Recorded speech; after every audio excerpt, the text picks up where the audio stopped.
The day of the hack, I remember receiving a text from our accounts bookkeeper saying, have you been spending exorbitant amounts of money on Facebook ads? In 4 days, they'd taken $35,000 out of our account. At that point, to my horror, I knew something had gone terribly wrong. It was very quick, it was very fast, and really it just left a lot of questions. Prior to that weekend, I was doing some work and I received an email from Facebook alerting me that my password needed to be changed immediately. And to my panic, I changed.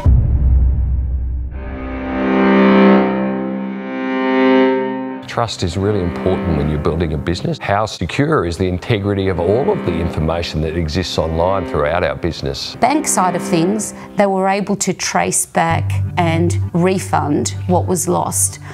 I mean, it wasn't immediate, that was still weeks. But from the Facebook, I mean, the financial ramification, that was a big part of our marketing. We weren't able to do any posting for probably up to 6 months while this was rectified. It was a huge blow. I didn't know how vulnerable we all were to something like this and how disruptive it can be. The ability of not to be able to prove who we were to Facebook and then can you please just get us up and running, particularly as it was kind of right in that COVID period where we're really focusing on recovery.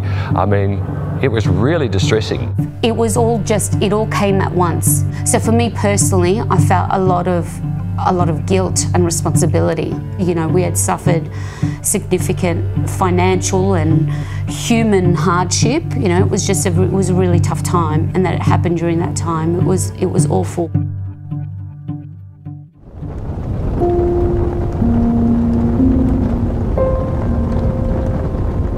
My mental state during this period, frail. It felt like close to a year of disruption. The business did not have a risk management plan associated with cyber integrity or password protection.